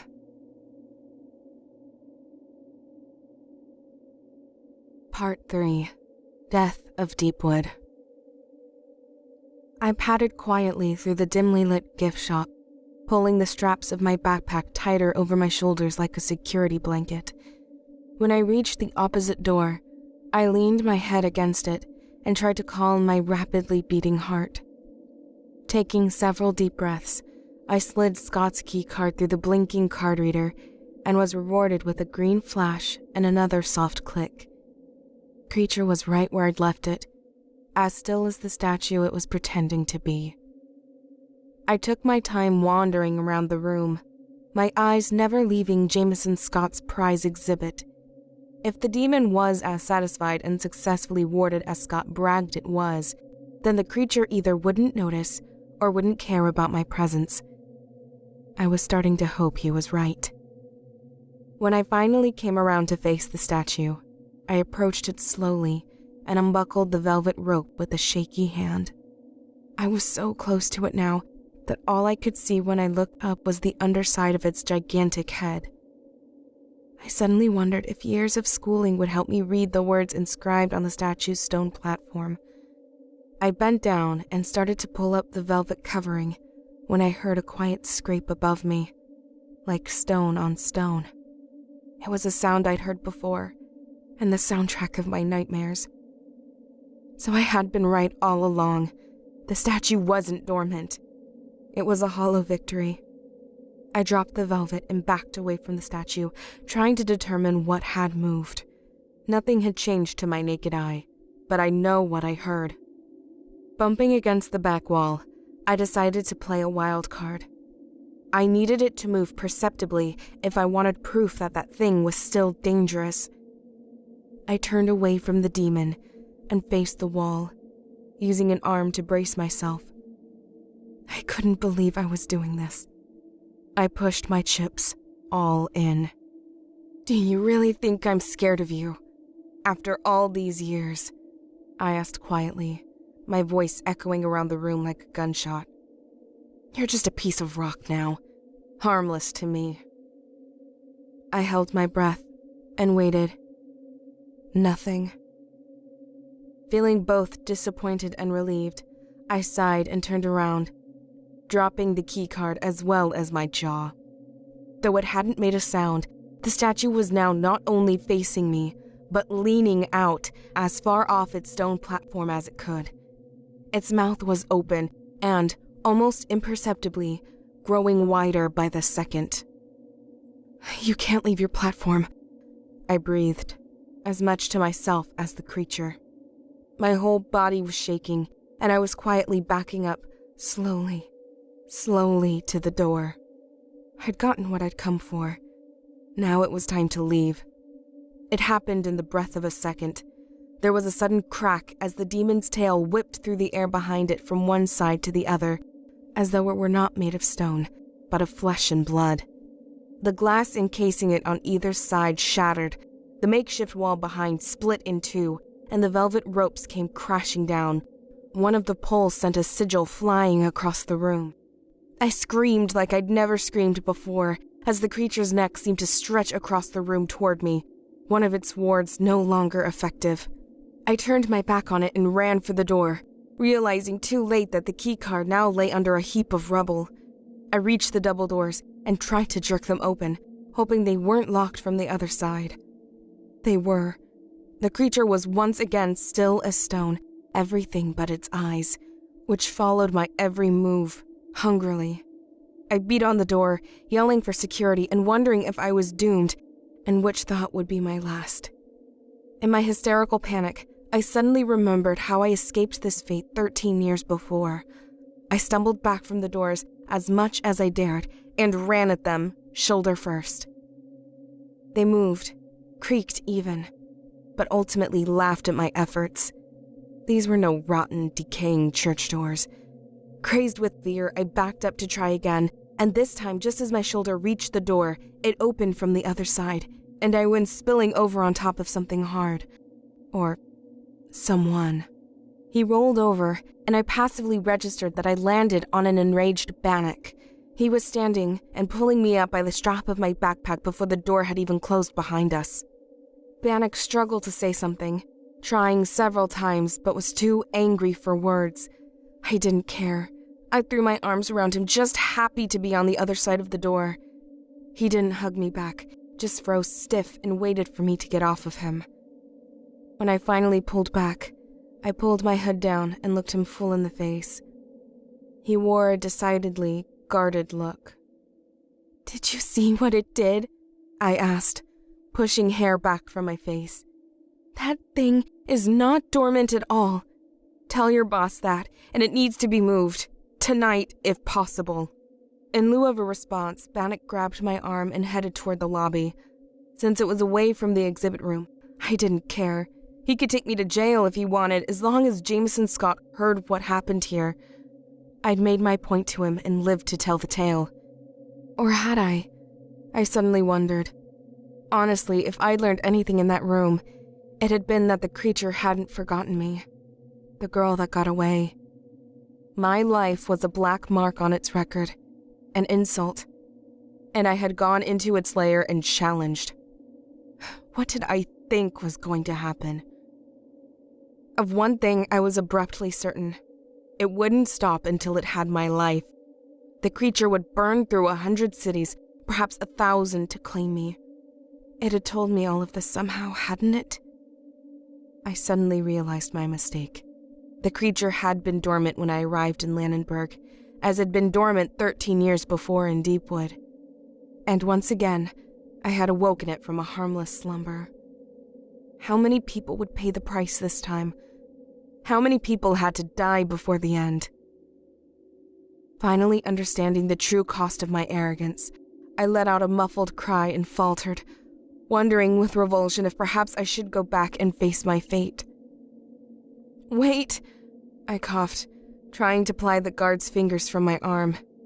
Bannock suddenly spun me around and pinned me against a wall, his arms braced on either side of my head. My eyes snapped up at him in shock, and I recoiled from what I saw there. What the fuck are you doing here? I was just... Why did you come back, Katie? After all these fucking years? My objection died in my throat. But it couldn't be. It wasn't possible. And yet, somehow it was. My legs gave out under me, but Jamie caught me on the way down. He was older than he should have been, and stronger than I'd ever thought the skinny kid from Middlesbrough could be. But his eyes hadn't changed. And it was Jamie all the same. Even his expressions were familiar to me, I realized. What I'd first thought was seething anger was actually just barely controlled fear. Had the creature killed me after all? Was I swirling in the dark abyss with Jamie and all the others who had been taken? Jamie? My voice broke over his name. Christ, Katie. You need to leave now and never come back. Hell, leave the country if you can. He'll never stop looking for you now. I couldn't register what he was saying. Who wouldn't? Leave what country? Jamie. How was Jamie here? He kept me pinned there, his hold rigid, his eyes desperate and a little bit pissed off. Jamie. I tried again. How did you... How did I know you'd come here? When has the word no ever kept you from something you wanted? No, I mean how? We'll take her from here, Bannock. A voice behind him interrupted me. Jamie slowly turned to face the three men, only one of which I recognized. This one has been too much trouble. I want her gone. Jamie returned with ice in his voice. Mr. Scott says we're not to take orders from you anymore, Bannock. Give her here. Jamie suddenly pushed me out of the way, and I went sliding across the floor, the wind knocked out of me. A rushing filled my ears as I tried desperately to catch my breath. When my hearing came back, Jamie was yelling at me. Go! I looked back to see two men down, and Jamie struggling with the third. My sneakers struggled for purchase on the slick marble floor, and when they finally found it, I was up and running toward the lobby on the wings of adrenaline. I suddenly heard a sound like a book slamming onto a table. I spun around just as Jamie went down, clutching his shoulder. He fell on top of the man he'd been struggling with, who was now unconscious. Blood began to drip over his fingers, and I went sliding across the floor as I tried to stop to double back for him. Jamie started to say something but passed out mid-sentence. His hand dropped from his shoulder, and thin tendrils of blood began to race each other down his chest. Well, now that is impressive. Jameson Scott stepped forward from where he'd been leaning against the door. And I'm not impressed by much at my age. I stumbled over to Jamie, but Scott stopped me with a single click of his gun. He walked over and rested a foot on Jamie's chest. I froze where I was. I saw you take my keycard, you know. You played the role perfectly. In fact, everything went according to plan. Except him. Scott kicked Jamie in the ribs, but he didn't make a sound. What do you want? I spat. Your name came up. I want you to die. Why? Scott gave a pretentious scoff. This isn't a Bond movie, Miss Ross. I don't need to explain myself to you. But you will, won't you? You want me to know how clever you are. I was playing fire with him, but why not? We were far beyond caution now. You're quite bright. There might have been a place for you on my staff, if things had been different. Don't flatter yourself. Why then? Why are you giving a demon what it wants? Didn't it kill someone you loved? My daughter, actually. And why? It's my gift to a world I was born too late into. You know, I was 50 by the time the internet was invented. 50! What a sad irony, then, that I was a technological genius. Oh, but the universe does love its sick jokes. Do you realize I've single-handedly guided the history of modern technology? It's true. But I reached my 70s, and then my 80s, and my vision began to fail. My hands would shake. I'd forget coding. I could barely manage to read at one point. I'd made millions, but I hadn't even started. I decided the world couldn't afford to lose me yet. So I tracked down every piece of ancient lore I could that may help me reclaim my youth. Most of it was rubbish, of course, but I was desperate. I'd almost given up until Mataraxis found me. I knew what he was as soon as I saw him. So I bought him and warded him using the sigils I'd read about in ancient text. Of course, there was an expensive trial and error period. Many of my staff were killed in the process. But eventually, we discovered the right sigils. The first thing I did was track down the man whose name was etched into the granite at Mataraxis' feet. I presented him for sacrifice, and I was rewarded. That was 6 years ago. I adopted a new name and started a new company. All was going well until your name came up about 4 years ago.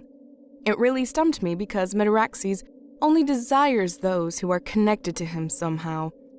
I didn't know who you were, and you're far from the only Caitlin Ross in the world. I did try several others. Mataraxis would take them, for certain, but the name never changed. I was getting desperate. So you can imagine how happy I am that you showed up on my doorstep. God is telling me that he approves of my methods, and that I must stay alive for the good of humanity. My company is in the middle of revolutionizing surgical robotics, for Christ's sake. I will take a few lives to save 1 million. Furious at his arrogance, I struggled to keep my voice level. Don't lie to yourself, Scott. You're no hero. Just an old man afraid to die. No, Caitlin. I'm just a man refusing to grow old. What can I say? I'm determined and resilient. I want to be young until the day I die. That's not resilience.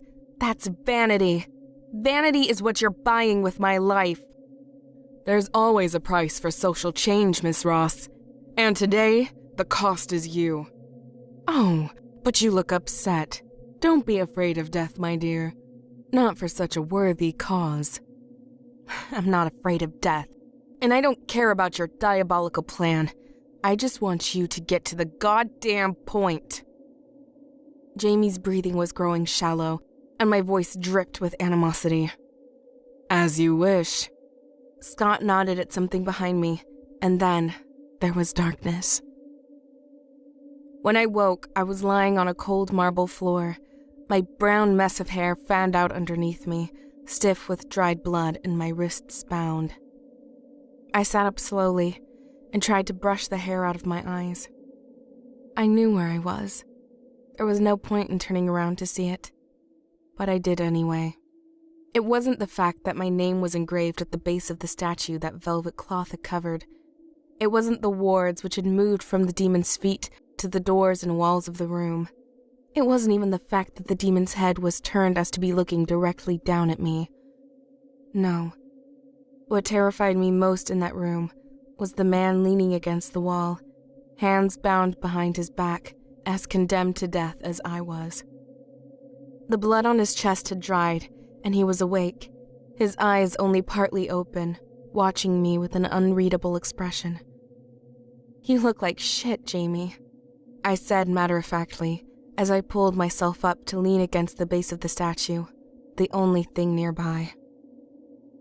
"I've been busy," he said, his mouth curling up into a sarcastic smile. "I'm sorry I killed you. Again." I tried to smile back, if only to keep the tears at bay. "Nah, we'll survive this." "I admire your optimism, but look around." I rested my elbows on my knees and sunk my head into my arms. "I lived through it once before, didn't I?" "Yeah, about that. How?"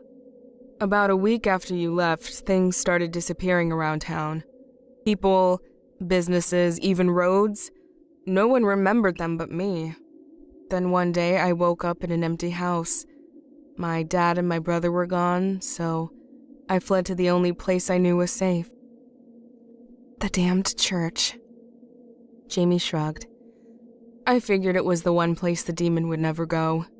I don't know how long I lived there, but it felt like years. I slept at the church and traveled to nearby towns to steal what I needed to live.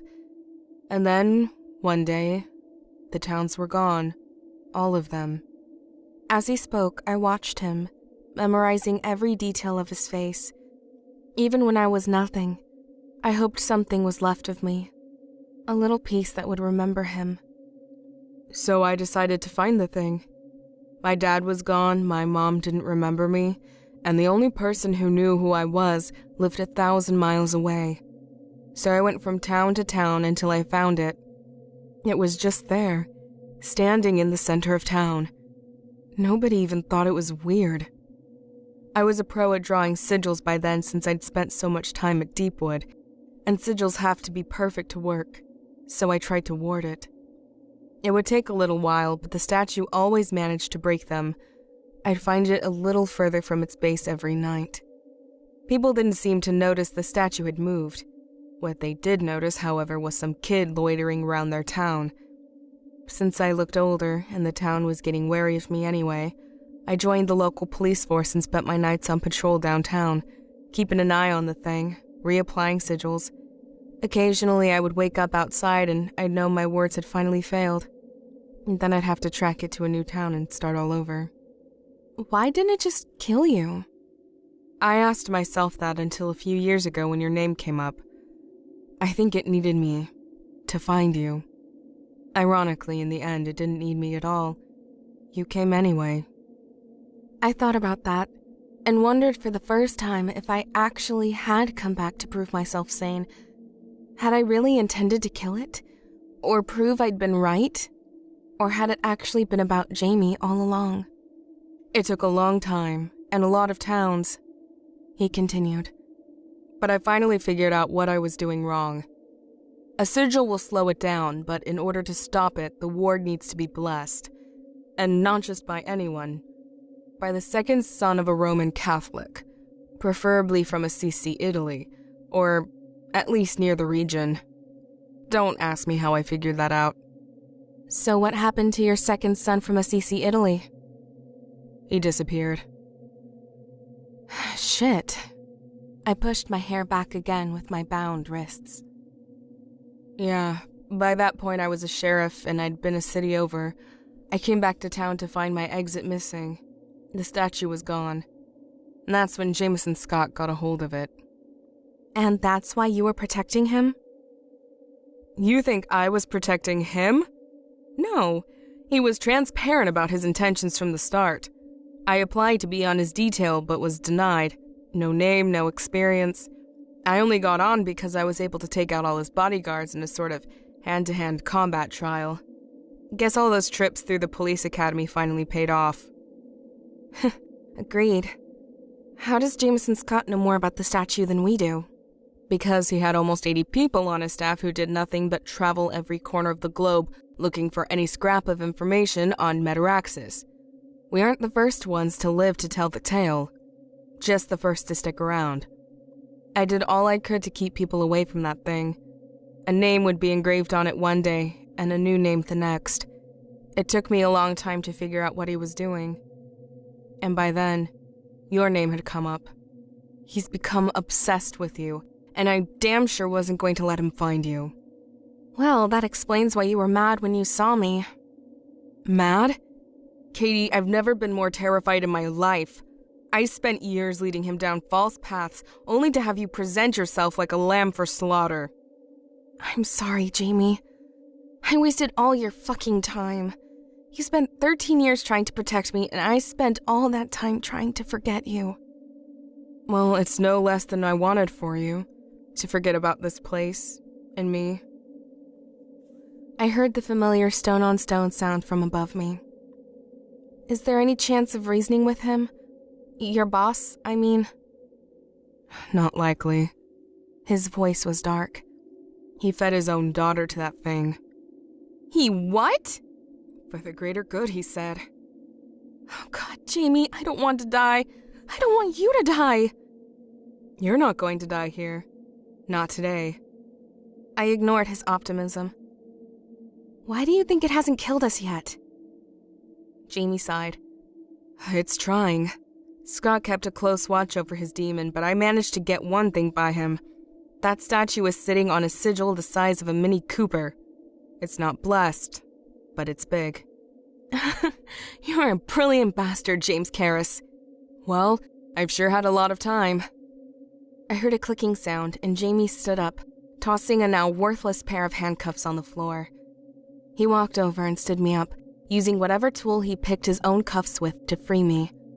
I heard them click, but when they fell to the floor, all I heard was the sound of loud grinding of stone on stone again. It was louder and longer this time. Don't look at it, Katie. Don't look up. Jamie, I breathed, terrified. Suddenly, a face appeared behind Jamie.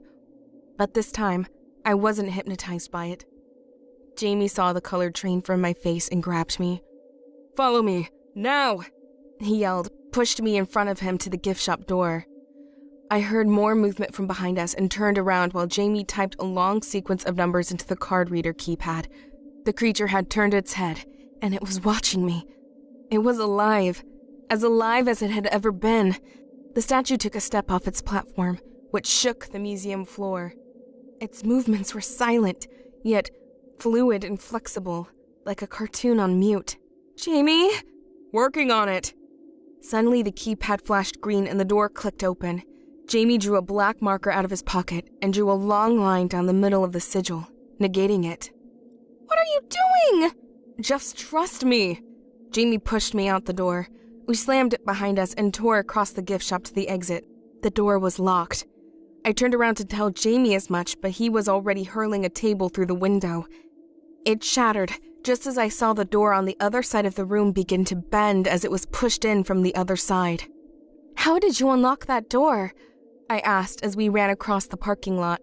Scott isn't the only one who's good with programming, Jamie yelled back. I followed him to a black Jeep sitting at the edge of the parking lot. We jumped in just as a loud bang echoed across the asphalt. God only knew what it meant. Jamie shoved his keys in the ignition and turned the car over. The beginning chords to Highway to Hell blasted from the speakers. Why not? I shrugged as I turned it up. Jamie nodded and peeled out of the parking lot. We tore through town like the devil himself was chasing us, which wasn't far from the truth. It was early, the first rays of sunlight streaming through the trees as we hit the highway. We hadn't gone more than 5 miles when a white SUV appeared behind us. It followed at a considerable distance. Why aren't they overtaking us? Because this is what he wants. Scott knows where we're going. Well, where are we going? Deepwood. Fuck, I said as I leaned back in the chair, but I trusted Jamie, so I didn't object. Won't it take the creature days to make it there? I asked, eyeing Jamie's speedometer, which was at 90. It doesn't always move like that. It sometimes travels on another plane. I can't explain it. Everything changes and warps around that thing, even time. That's why I'm about 8 years older than I should be. He suddenly whipped off the road and headed for the tree line. The truck behind us did the same, and we maneuvered randomly through the trees, though I figured Jamie knew where we were going. I held on for dear life and watched him expertly navigate the almost hostile terrain or down trees and deep ditches. How far? I asked after 10 minutes. 6 miles, but you know how time is out here. Did I ever? 4 minutes, yet somehow 6 miles later we bumped over a set of railroad tracks and arrived at the damned church, which looked smaller and more impotent than it did in my nightmares. The front door opened easily this time, and I gave an involuntary shudder when I saw the Jesus statue, looking more judgmental now than ever before. The trap door was open. You lived here for years and you never closed the trap door? Believe me, I tried. Jamie grabbed my hand and guided me to the hole in the floor. We have to go down there. Fuck no! I snatched my hand away. It's the only way this will end, Katie. You've got to be kidding me, I muttered as I took the first reluctant step down. Wait, I suddenly stopped. You said it would never come back here. It would for you. Jamie followed behind me and took the stairs down, one shaky step at a time. Jamie followed behind me, flashlight in hand. I didn't see it until right before we reached the bottom. The demon was already here waiting for us. It stood in the same position we first found him in 13 years before, though this time, his face was not stone. The demon's eyes swept across the room in a wide arc, his tail wrapped around the bottom of the staircase. If he was already down here, why couldn't we stay up there? I whispered.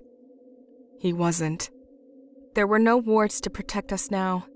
Nowhere to run. I couldn't help thinking this was a bad plan.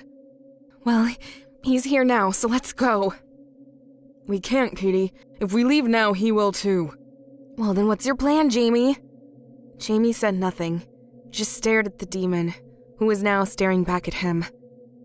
Suddenly, I felt something like a tug in the pit of my stomach. I stepped back, and then it happened again. I looked up into the creature's eyes, which had moved to mine, and suddenly realized what was happening. There was another tug, harder this time, and I felt my mind, if not my body, being pulled toward the demon's head.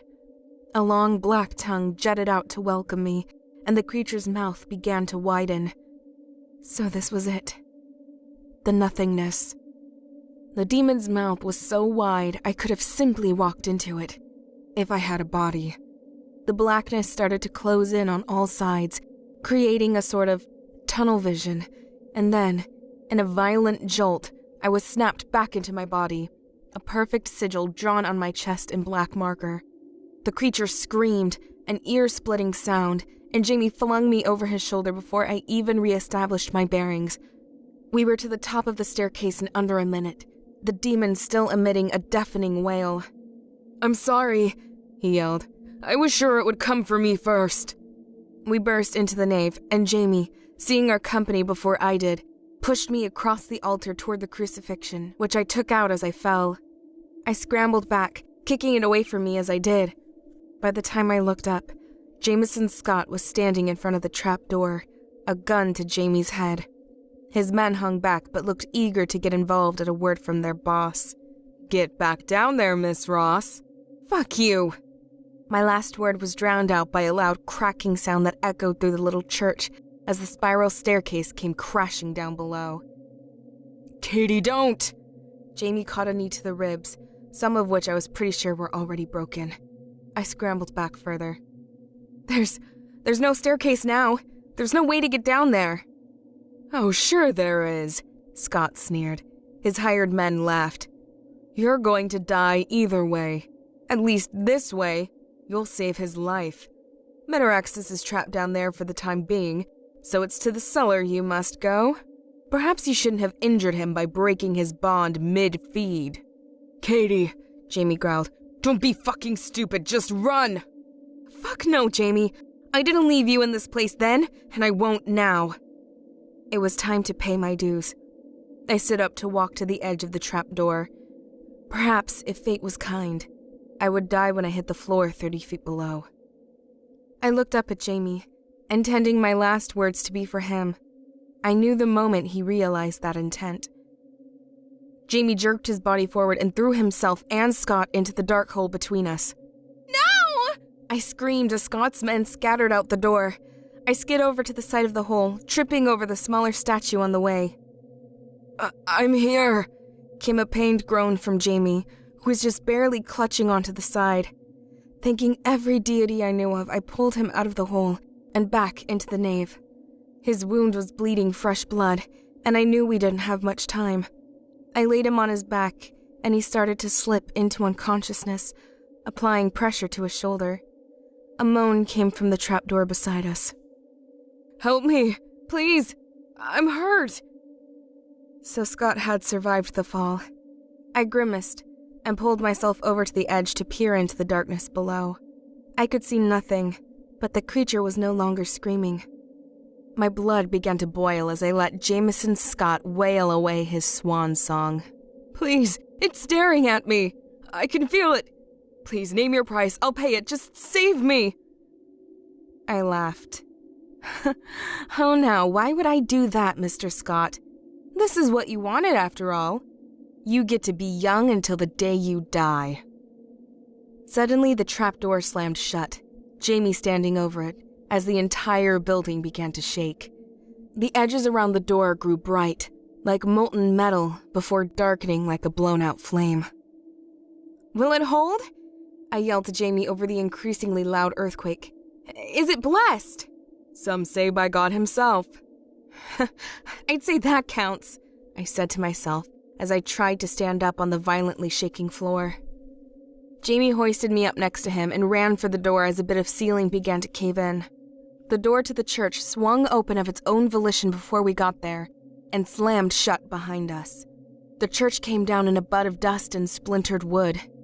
When all had settled, Jamie was barely conscious.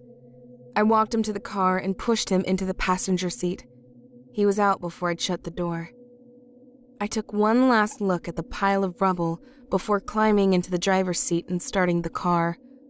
I followed the same train tracks home that got us out of Deepwood when we were kids. I made it to the road without ever looking back. I can tell you exactly how long Jameson Scott lived. 4 days. By the dawn of that 4th day, he and all of his inventions abruptly disappeared from the world. There were a few I was sad to see go, like the rise of inductive charging and eyeglass. You would have loved eyeglass, and you probably did, honestly. Contact lenses that were actually cameras. They put GoPro out of business.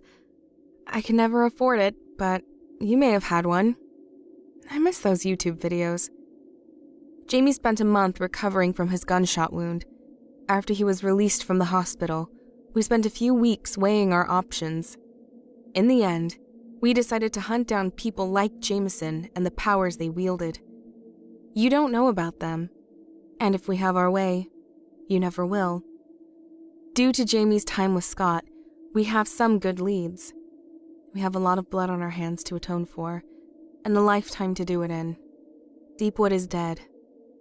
Only Jamie and I even know where it is, so the town dies with us. I wouldn't try to find it if I were you. I've changed a lot of details. Names of towns, names of roads. Perhaps even when this all happened. I won't tell you, and you don't want to know anyway.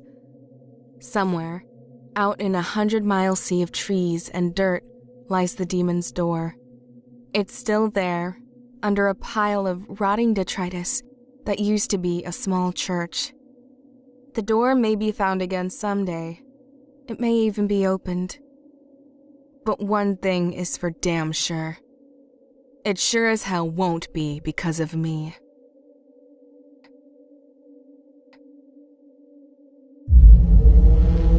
Chilling tales for dark nights.